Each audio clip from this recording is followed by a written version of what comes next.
Ngā rarangi maunga ki konei, ngā mātā waka kei wanganui a tātai. Ngā tangata tiriti, ki a korua, ngā kai whakahari o tēnei huhuinga, ko tēnei te mihi ki a koutou. So I hope, and ngā haue whāhoki, I think you are all included somehow in that greeting. Wow, it's pretty mind-boggling, isn't it, what we've traversed today? And let me just see that. Thank you, Michael, for such an entertaining and informative kōrero to us. I'm making an apology. I'm actually in a post-COVID fuzz. And so I'm going to read mine. And so, excuse me, it's not my normal practice. But also, a little bit in awe and fearful of this esteemed company that I'm in today. It's been wonderful to have this kernel of an idea and to see it come to fruition, and just am in awe of what's taken place. So, let me begin with a short account from my wife's homeland, Canada, of a meeting between a First Nations community in northwest British Columbia and provincial government officials. The officials had laid claim to an area of local land for the government. The elders were astonished by the claim. They couldn't understand what these relative newcomers were talking about. Finally, one of the elders put what was bothering them in a form of a question, and they said, "If this is your land," he asked, "where are your stories?" He proceeded to tell his story. At the heart of this paper lies some of our stories. In 1934, the then Governor-General of New Zealand, Lord Bledisloe, utilised a reconciliation metaphor from Te Ao Māori upon gifting the Waitangi Treaty grounds back to the nation. And he stated, "Let Waitangi be a tatau pounamu, a sacred doorway for us all, a symbol of peace and unity." He then prayed, "O God, grant that this sacred compact then made in these waters be faithfully and honourably kept for all times to come." So in the fading sacred public square of his day, Bledisloe proposed to the nation that the Treaty of Waitangi still provided a pathway to reconciliation. Further to the reconciliatory theme, Judge Sir Eddie Jury at Waitangi in 1989 addressed the gathering, and he said, "We must not also forget that the treaty is not just a Bill of Rights for Māori, it's a Bill of Rights for Pākehā too. It is the treaty that gives Pākehā the right to be here. Without the treaty, there would be no lawful authority for the Pākehā presence in this part of the South Pacific. We must remember that if we are the tangata whenua, the original people, then the Pākehā are the tangata tiriti, those who belong to the land by right of the treaty. To honour our forebears, then, we as Māori must never challenge, threaten, compromise or prejudice the rights of Pākehā to be here. We cannot claim our own rights if we do not first respect those of others." So I support Bledisloe and Jury's assumption that fundamentally the treaty is a reconciliatory mechanism. Here I offer, however, in order to be reconciled by the treaty, we need to further reconcile the treaty with its context. A contextual interpretation invites the listener into an historico-theological space of karakia, metaphor, biblical neologisms, and covenantal ontology. I shall argue that not only is Waitangi a sacred place, but that the treaty is a theological document which speaks with a unique voice that requires careful hermeneutical consideration. It's an activity which will add nuance to the national conversation and enhance its original reconciliatory intentions. The esteemed Professor Paul Moon wrote in Originalism and the Treaty of Waitangi, "Since 1975, the Waitangi Tribunal has been primarily responsible, along with the courts, politicians and academics, for interpreting the meaning and application of the Treaty of Waitangi. Included in this cast of academics, I assume, resides historians, legal scholars, political scientists, and linguists, to nominate a few. However, largely absent from this inferred list is the Church and its tangata tiriti theologians. I add tangata tiriti descriptor because I assume that most tangata whenua interpreters of te tiriti will assume a theological framework founded upon Mātauranga Māori worldview. In a paper by the Saskatchewan Treaty Commissioner, Judge David A. Arnott, entitled Treaty Interpretation Fulfilling the Covenant, he said, "In order to implement the treaty relationship and fulfill the promise of the treaties, there needs to be a revitalization based upon 4 pillars of reconciliation: political, legal, socio-economic, and spiritual. This 4-pillar model echoes Mason Jury's Te Whare Tapawha, which describes health and well-being as a wharenui meeting house with 4 walls. These walls represent taha wairua, spiritual well-being, taha hiningaro, mental and emotional well-being, taha tinana, physical well-being, and taha whānau, family and social well-being. We can prophetically imagine, perhaps, that not only is the treaty a doorway into a whare of reconciliation, but that the treaty itself is akin to a 4-sided whare, and while 3 sides of the whare have been attended, the taha wairua, or its spiritual well-being, has been underemphasised. There were 3 groups of signatories at Waitangi on February the 6th, 1840. The Crown, Rangatira Māori, and the Church. Over the past 2 centuries, the Crown and Te Ao Māori have proffered their views as to the intent and meaning of the treaty. Moana Jackson has eloquently reminded us that Māori have treated with each mai rano, and the idea of a treaty was not new to them. Hence, tatau pounamu. The Crown, following the historical British practice, has also a long treaty tradition. Both of these entities have frequently outlined their understanding of what took place at Waitangi. However, the Church, the 3rd leading character in the treaty drama, has until recently been relatively silent. In the 1980s and 90s, as we heard today from Te Arawa, this began to change.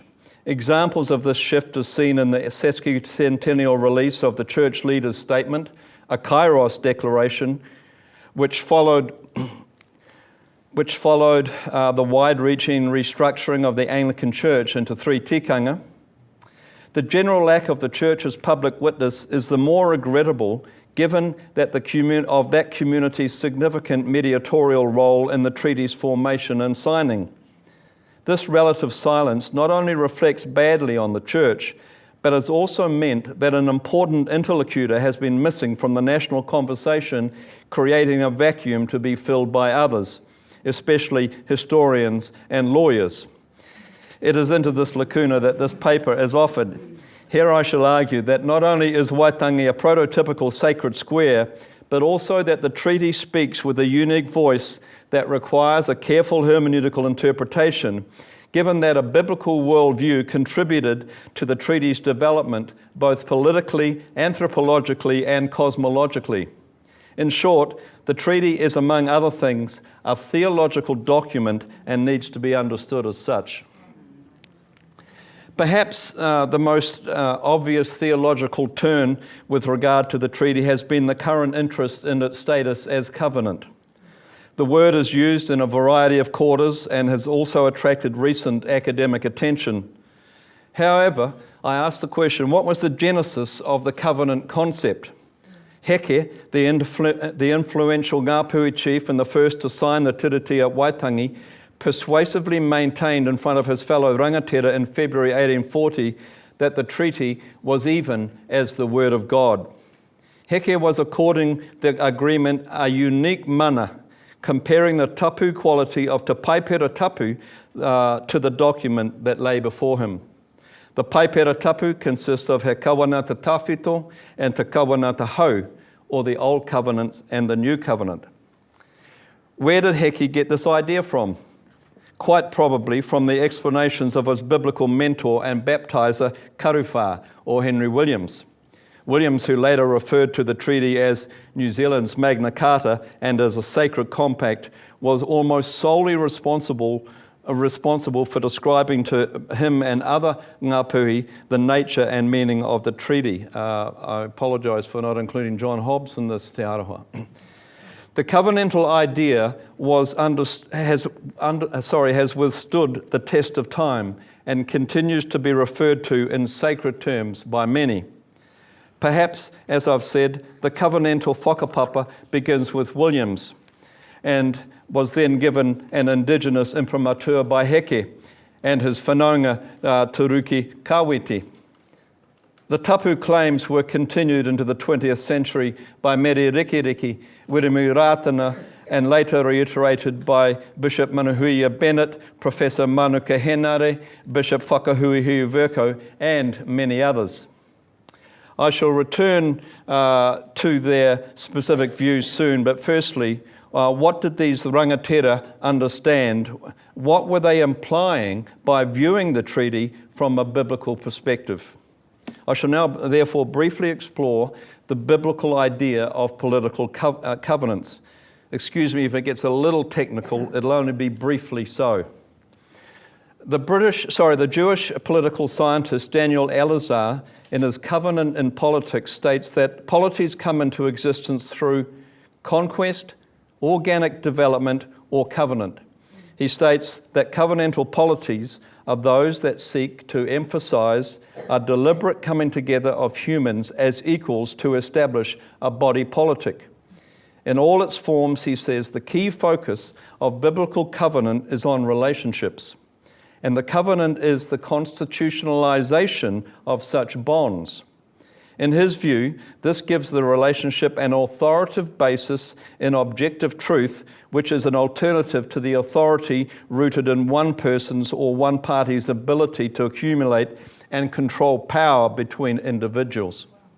Alistair defines a political covenant in contrast to a divine covenant as a morally informed agreement or pact based on voluntary consent, established mutual oaths or promises, involved or witnessed by some transcendental higher authority between peoples or parties having independent status. Similarly, Perry Hoosman, a Dutch political theologian, in his Covenant as Ethical Commonwealth, describes societal covenants in the following way. Covenant is a structuring of human relationships rooted in relational ontology by means of the promise of free, equal, and consenting persons, which establishes a bond of reciprocal respect and loyalty, witnessed by a transcendent or higher authority for a mutually predetermined good. Bit heavy for a late afternoon, isn't it?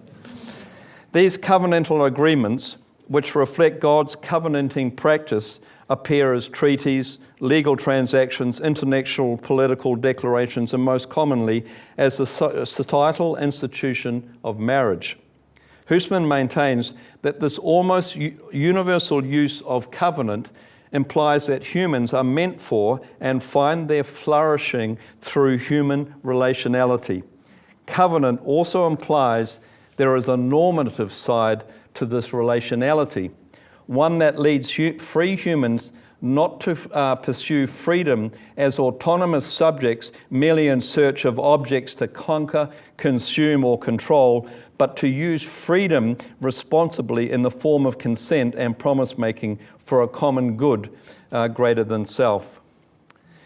So if we consider the treaty in the light of Alistair's and Hoosman's elements, the 1840 Accord displays many of the characteristics of this model, including the assumption of a transcendent witness and the idea of relationality.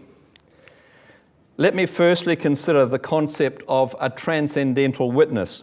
I offer that any hui within te ao Māori context assumes the presence of the divine.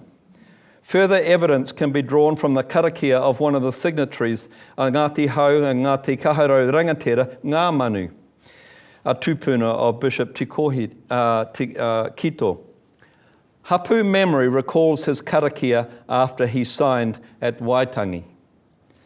Haere mai a te Treaty of Waitangi, haere mai ki tēnei ao, haere mai ki ngā hua kei roto ki a koe, tū mai ki tō mātou taha, tā kiri a nuku, tā kiri a ranga, te manawa tī, te manawa tā, tēnei te karikau, te kari a roto e. I'll leave you to read the English. So karakia invokes the divine presence. To Māori rangatira at Waitangi, it was a sacred space with a transcendent presence. However, the treaty was signed at about 50 other locations. Manuka Henare, a Ngāpuhi scholar and one of my PhD supervisors, noted in a Human Rights Commission report that many of the 512 chiefs who signed Te Tiriti did so with a representation of their facial marks or moko, others with crosses and others with marks, and 72 with their personal signatures. Thus, the Commission reports writes that there are two key ideas which for Māori mark out the treaty as more than a legal contract. First, it is a kawanata, a covenant or sacred compact with obligations on both sides. Secondly, because of the ancestral moko markings on the Māori language version, the treaty is a taonga tapu, a sacred treasure. To cite Orange, the role of Claudia Orange, the role of the English missionaries in determining Māori understanding therefore was crucial through the way explanations were given. It determined that Ngāpuhi would understand the treaty as a special kind of covenant with the Queen, a bond with all the spiritual connotations of the biblical covenants. There would be many tribes, including the British, but all would be equal under God. Given the English constitutional arrangement whereby Queen Victoria was also head of the state church, it's also arguable that from the Crown side, the Christian God was assumed to be a transcendent witness. This perspective can be seen in the various declarations made by Lieutenant Governor Hobson about the treaty. For example, in an official communication that preceded the treaty, that's in Kororareka that Michael was referring to, Governor Hobson signed off his proclamation, given under my hand and seal at Kororareka, the 30th day of January 1840, and in the third year of Her Majesty's reign, William Hobson, Lieutenant Governor, by His Excellency's command, God save the Queen. Also in his introductory speech, Hobson declared, Her Majesty Victoria, Queen of Great Britain and Ireland, wishing to do good to the chiefs and the people of New Zealand, the people of Great Britain are, thank God, free. Hence, God was invoked in various ways and at various times by Māori and Pākehā before and during the signing. These early 1840 covenantal understandings were carried forward into the 1860 Kohimarama conference convened between the Crown and Māori. Again, according to Orange, while the attendees were divided in their opinion on various current issues, such as the King movement and the Taranaki land grievances, they were generally united in their view of the treaty as a sacred cornerstone of Māori Crown relations. The final resolution of the conference, in effect, a ratification of the treaty, came to be known as the Kohimarama Covenant. She said that particularly Ngāpuhi tended to refer to the Waitangi Agreement as the covenant or he kawanata rather than the treaty, indicating an understanding that what had been evident in their 1840 negotiations. It seems that they continued to regard the treaty as a sacred compact, in one sense uniting all Māori tribes and another acting as the bond of union between the two races. The final resolution of the hui, which was passed unanimously, stated that this conference takes cognizance of the fact that the several chiefs, members thereof, are pledged to each other to do nothing inconsistent with their declared recognition of the Queen's sovereignty and of the union of the two races, also to discountenance all proceedings tending to a breach of the covenant here solemnly entered into by them. However, it was not only the Māori that referred to the treaty as covenant. Both the native secretary, Donald Maclean, and Governor Gore Brown used the term covenant in preference to the term treaty. Brown, during the opening address to the conference, referred in Māori to the treaty as he kawanata. He said, "So the chiefs who signed their names to that document, the Covenant of Waitangi, were intending it as the price for the benefits that they received." As I indicated above, the missionaries played a pivotal role in presenting the treaty in quasi-religious terms. However, their involvement in the treaty debate did not cease at the time of the signing, and despite opposition from some political quarters that clergy should refrain from involvement in political matters, many church leaders, including Octavius Hatfield and Henry Williams, participated in post-1840 treaty discussions. They claimed a right of remonstrance because of their role in the 1840 negotiations. Williams, in a letter he wrote in the 1840s, said, "Feeling as I did that the terms of the treaty were a sacred compact between the British and the chiefs of New Zealand, I was able to speak with confidence as to the integrity and honour of England." Finally, Sir William Martin, a CMS advisor and the first chief of New Zealand, was a strong proponent of the treaty and appealed for it to be honoured by the Crown as much upon moral grounds as upon legal grounds. The following quote summarises some of Martin's understanding of the place of the treaty in the New Zealand context. His views combine the ideas of a jurist and a churchman. He said, "We have undertaken to acquire these islands for the Crown and our race without violence and without fraud, and so that the native people, instead of being destroyed, should be protected and civilised. We have covenanted with these people and assured them the full privileges of the subjects of the Crown. This compact is binding irrevocably. We cannot repudiate it so long as we retain the benefit which we obtained it." Before I leave the theme of covenant, there remains another perspective which may offer insight into the often debated intention of the treaty. I refer to the contentious phrase, already referred to several times today, by Lieutenant Governor Hobson when he declared to each signatory at Waitangi, "He iwi tahi tatau." We are now one people. So now I'm just going to offer my opinion into this debate. Some modern commentators have argued that this phrase of Hobson implies that Māori autonomy has been subsumed into the Crown's sovereign rule, the one being an homogeneous one. My kaumātua friend from Tauranga, the late Huikaka Hukawe, used to say, ironically, "Yes, but who's one?" However, it is possible that Henry Williams, the probable creator of the phrase "he iwi tahi tātou," drew upon a New Testament example of whakakotahitanga, two people becoming one. In Ephesians 2:14, the writer declares, "Ko ea hoki tō tātou maungarongo, nāna I mea ngā mea e rua kia kotahi, whakahoro e oho I aia, te patu e arai ana I waianga. For he is our peace. In his flesh, he has made both groups into one and has broken down the dividing wall, that is, the hostility between us." Two people groups, the Jews and the Gentiles, becoming one nation through a covenantal union while still maintaining their original identities. With reference to Waitangi, Hobson, under the tutelage of Henry Williams, understood that the treaty as covenant created a structural unity that allowed the two unities of the Crown, and by implication Pākehā, and Hapu Māori to maintain their unique identities whilst being unified within the treaty space. Unity in diversity, former enemies now at peace. Further to that, in my 2013 PhD thesis, Reconciliation in the Quest for Pākehā Identity, to illustrate the covenantal scope of the treaty and its meaning for Māori Pākehā relations, I offered the idea that Hobson's he iwi tahi tātou, we are one people, was analogous to another covenant, the covenant of marriage.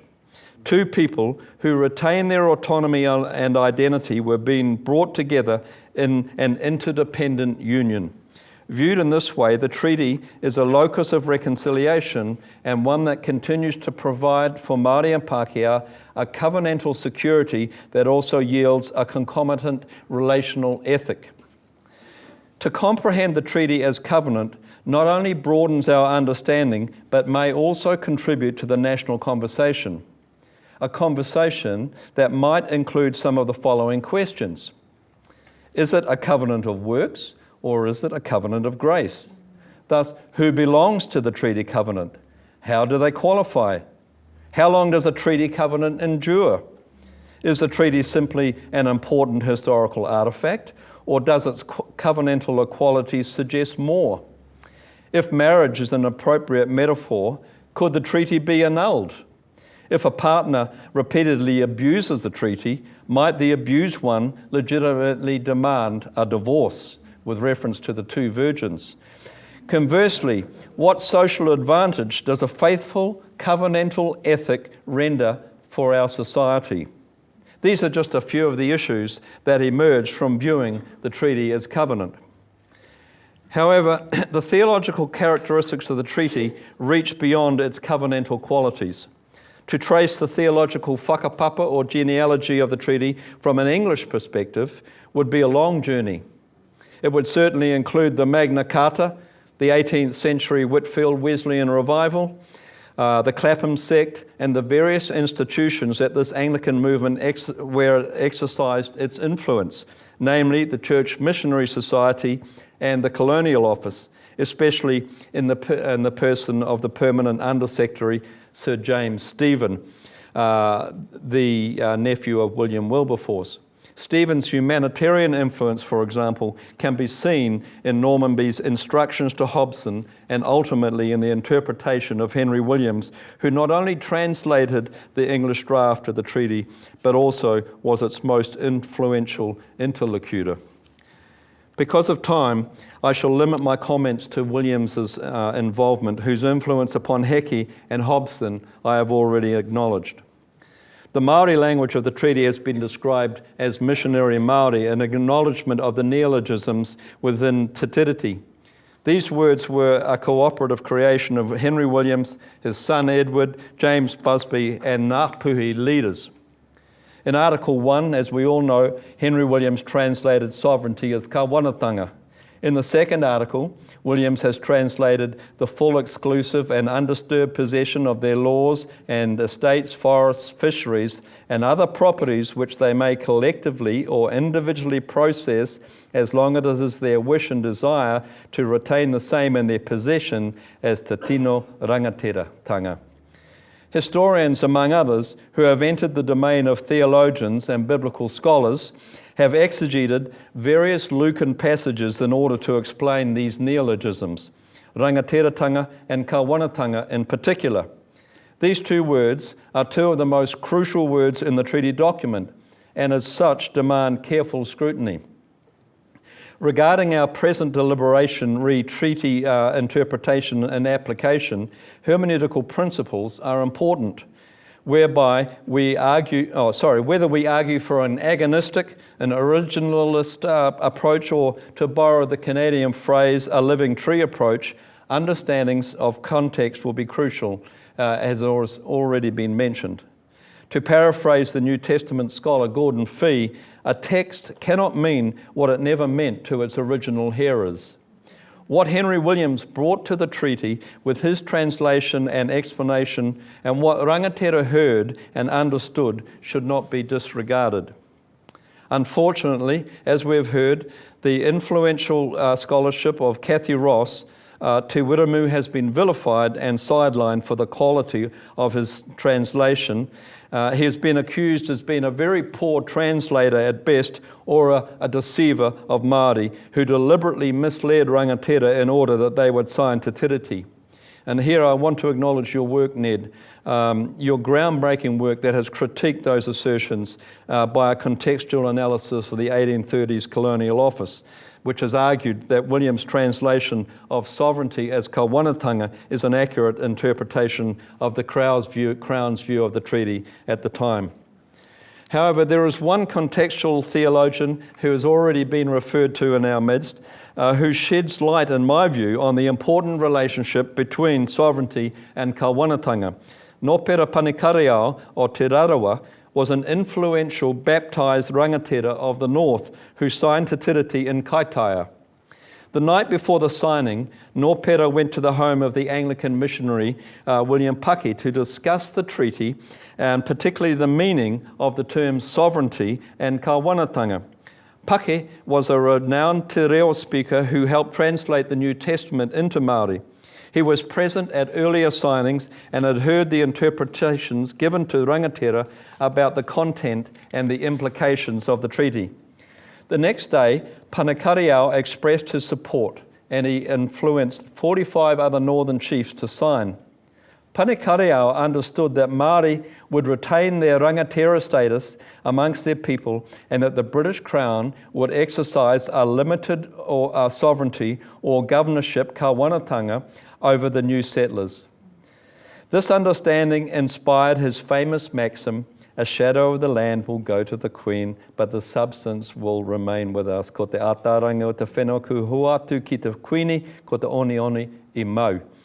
So according to an eyewitness, the colonial surgeon John Johnson, this elegant figure of speech by which he expressed the word sovereignty showed that he had pondered deeply on his conversation of the previous evening. Thus, in his whakatauaki, sovereignty equates to a shadow of the land and rangatiratanga equates to a substance of the land. According to Bishop Kito, it is possible that Panikariao, a lay theologian, borrowed the metaphor from the scriptures. Biblical metaphors were frequently used by Māori at the time to describe the nation's political state, an example being Naboth's vineyard. The term shadow or ātārangi frequently appear in both testaments. For example, the writer of the New Testament letter to the Hebrews talks about the priestly role and authority on earth as being a derived authority. The earth, the realm of the lesser authority, is described as a shadow of heaven, or he ātārangi no ngā mea rangi.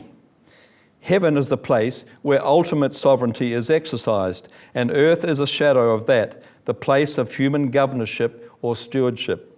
The concept also appears in the Lord's Prayer, "Let your kingdom come on earth as it is in heaven." Kia tae mai tau rangatiratanga, kia mea tia tau e pai ai ki runga ki te whenua, kia reti anō ki tō te rangi. Rangatiratanga here refers to a heavenly and supreme authority, the term Henry Williams chose to describe the autonomous status of rangatira. Panikariao understood our treaty arrangement to mean that his authority as a chief was the substantial authority in the land, while the crown sovereignty was a shadow of that authority. While the crown sovereignty was a shadow of that authority to reflect the mana of Māori leadership. Within a few years, as we've heard from Te Aroha, Panikariao concluded that he had been misled and revised his expression. Now the crown assumed the ultimate authority, the substance in the land, and rangatiratanga had become the shadow. This revision came not because, in my view, of the loss of land, but from seeing, as did his fellow northern chief Hone Heke of flagpole fame, how the new colonial presence had usurped his mana and his tino rangatiratanga. So in conclusion, the above leads me to describe the treaty as a divinely inspired covenant, a tatau pounamu. This reconciling and reconciling social ordering mechanism acknowledges and protects the prior rights of Māori. It facilitates a just entry into the land for later settlers and lays the foundation for a moral nation. The treaty covenant is analogous to a marriage between tangata whenua and tangata tiriti, a protocol which carries concomitant rights and responsibilities, enabling two independent peoples to exist as one. The above examples of karakia, covenant, biblical imagery, and neologisms all contribute towards the concept of Waitangi as a prototypical sacred public square in Aotearoa, New Zealand, and the treaty itself as a theological document. These important perspectives will only be realised to enhance the wider narrative as the three voices at the treaty table, in the words of Bishop Whakahuihuiweko, sit and listen to each other. Nō reira, e te whakamenenga o te tiriti, tēnā koutou, tēnā koutou katoa.